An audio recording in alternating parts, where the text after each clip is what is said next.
Good morning, everyone. Happy Thursday, January 19th. Yes, that's right. I'm Scott Engen. Thanks for joining us for this Facebook Live. Lisa Budeau, Jared Piepenburg in for Lydia today. And look at you with your orange pops. Bringing a little color to the Facebook Live today. I like it too. It was a mug I got for Christmas, so. Love There you it. go. Putting it to use. We like it. All right, before we talk a little weather, we want to remind you that you can always watch this Facebook Live every morning between 8 and 8:30. We go live here for you guys with the latest headlines. You can also watch and listen to this live stream later through the InForum YouTube channel or on your favorite podcast platform. Just go to inforum.com/podcast and look for the InForum Minute. We are avoiding the latest big snowstorm right now. So lucky. Although snowmobilers are probably tired of us saying that, but we still have snow out there. So that's okay. But so can you just touch on that? There is a storm happening. Yeah, down near the Twin Cities is getting snow this morning. Yeah. I haven't looked at the snow reports because it's far away from us, but the last time I looked, there was like 6 inches reported east of Rochester. So there's more snow down in southeastern Minnesota. It actually looked like the main impacts were in Nebraska. So this is well down to our south and kind of moved up through Iowa, southern Minnesota, and that's where it is right now. And we ended up just getting kind of cloudy, and we stayed mild here. Yeah, not bad at all. Actually, you said cloudy, that cloud blanket kind of locking in the temperatures at a consistent rate. But as we look forward, you said that might not last super long. No, I'm kind of seeing the 20s last today, tomorrow, Saturday, and Sunday. So nice that we're staying warm here through the weekends. I mean, we've had so many weekends in a row here with pretty nice weather. Especially for like ice fishermen being out there. Just anyone that wants to get out, maybe downhill skiing or cross-country skiing. Has been pretty decent overall. We've kind of strayed away from the bitter cold, but we are seeing that, and it looks like that'll arrive later on next week. So Yeah, it was in your 10-day. Yep. So it kind of looks like maybe around Thursday is when we could start to have that cold set in. So we're seeing it out there, but oftentimes this far out it may, fluctuate within a day or two, but it does look like we'll get a pretty decent cold snap again. So we will be talking some single-digit high temps and sub-zero morning lows again. So get out and enjoy next few days. Yeah, well, you can. How Good advice. about that morning commute? Anything to worry about today?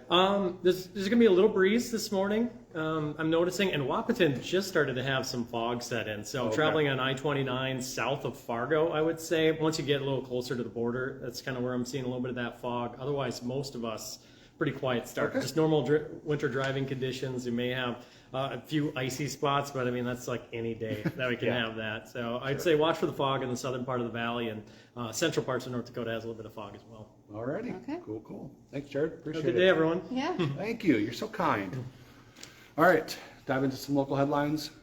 The big story right now that we're following for you, investigators are looking into the death of a man who shot himself after an hours-long standoff with police near Mayville, North Dakota. Huge police presence. Several high-profile agencies were involved. Trail County Sheriff's Office, of course, it happened in Trail County. Also, the North Dakota Bureau of Criminal Investigation, and which caught my attention, the Department of Homeland Security. We do know, and I believe it was, because Saquon was on this story for us this morning, that they were serving a search warrant on a 59-year-old man. So they tracked him down. They were trying to serve that warrant yesterday afternoon. That's when law enforcement officers found him at a farmstead, and that's when the man then barricaded himself inside. Yeah, kind of a crazy situation. They ended up calling a negotiator who called the man to try to get him to come out of wherever he was barricading himself. But about 6:45 last night, we learned that man had been pronounced dead due to a self-inflicted gunshot wound. Still investigations ongoing, so as we learn more details, we'll, of course, bring those to you. Yeah, big story. Watch for an update on that on our evening newscast. Right now, a Frazee man is facing multiple charges after being accused of threatening a local business in Detroit Lakes, and it actually had to go into lockdown. 64-year-old Robert Perry is in custody right now after making those threats to a woman over the phone. According to court records, the woman called police on Tuesday telling them that the man was upset with her. He threatened to show up at her work. He was saying that he was going to shoot her. The company, a popular business, almost everybody knows where Lake Shirts is in DL, that actually the store was advised to go into lockdown until police could find the suspect. Perry was arrested. Police say he admitted to making those threats. He was in court yesterday for the first time. We know he will be back in court again on January 30th. So we're working to get more details on that story as well. Scary situation. All right, new this morning, we now know the name of a man who died in a car accident near Northwood, North Dakota. He's been identified as 75-year-old Irvin Skeldum of Northwood.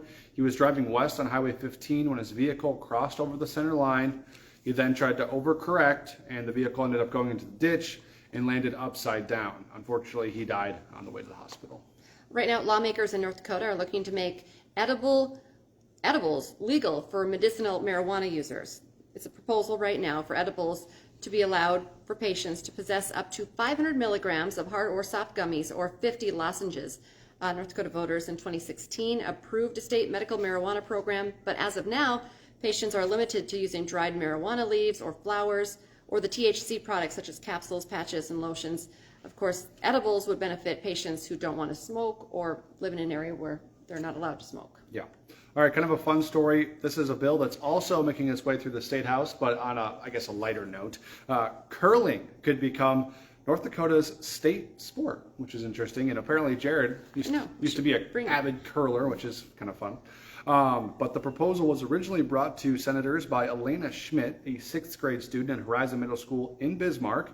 11-year-old Schmidt is an avid curler who picked up the sport at 6 years old. Now, 5 years later, she is pleading her case to the state legislature and lawmakers to recognize the game as the state sport. After receiving what's called a due pass recommendation from the Education Committee, that bill is going to be advancing to the Senate for a full vote in the chamber. So sounds like there's a good possibility that things are going to happen. And watch that girl as she grows up, because already she's a mover and a shaker. So in the Olympics or something. Yeah, that's super cool.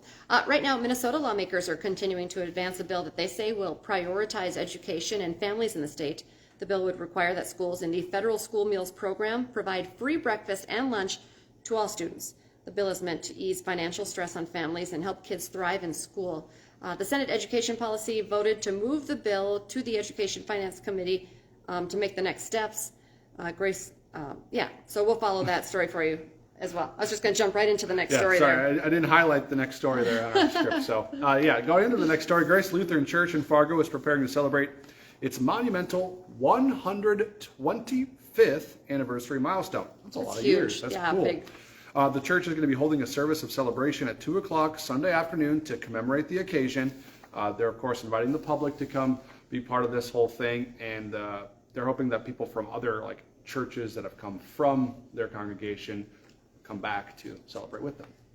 This is a big story here and across the country. I don't know if you eat a lot of eggs. We do in the Budeau house, and it's been hurting the budget. The price of eggs has gone up significantly over the last few weeks, and it might be due to, at least in part, a new round of bird flu. Since September, there have been over 12 million layer hens euthanized because of avian flu.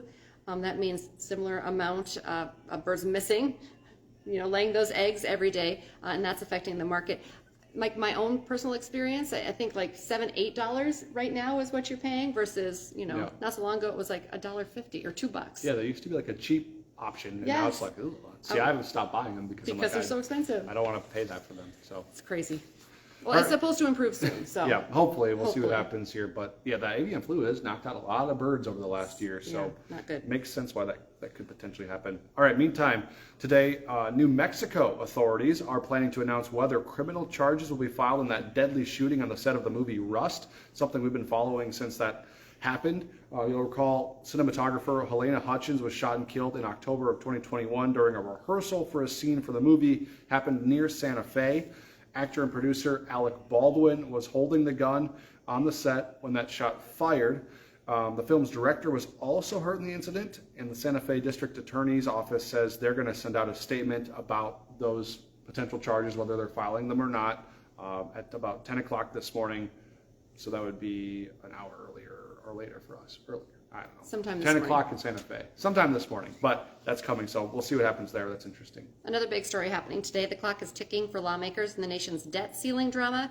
Today, the U.S. is expected to reach its borrowing cap, and after that, the Treasury Department will start, hopefully, enacting some measures to postpone a default. Right now, the U.S. debt is over $31 trillion. So we are tracking this for you to see what happens as we hit that deadline and if we can find middle ground. Yeah, that'll be interesting. All right, Hot Mic from 9 to 11 o'clock this morning. Dom Izzo has all your local sports headlines and hot takes and good guests on there, so make sure you tune into that. It starts at 9, goes to 11, WDAY Extra, and InForum.com is where you can watch it. And you can get a great deal on your InForum.com subscription right now, just 99 cents a month for the first 3 months. You get all of these headlines that we were just talking about. Of course, weather and the bison zone, all that good stuff, all in one place. That's for sure. And stick with us throughout the day for updates on all of these stories, plus any breaking news, local weather headlines, sports as well. Next newscast is at 11. We have 4 o'clock, 5 o'clock, 6 o'clock, 9 o'clock, and 10 o'clock. And then tomorrow morning from 5 to 7, we'll be back for First News. Have a great day, everyone. Bye.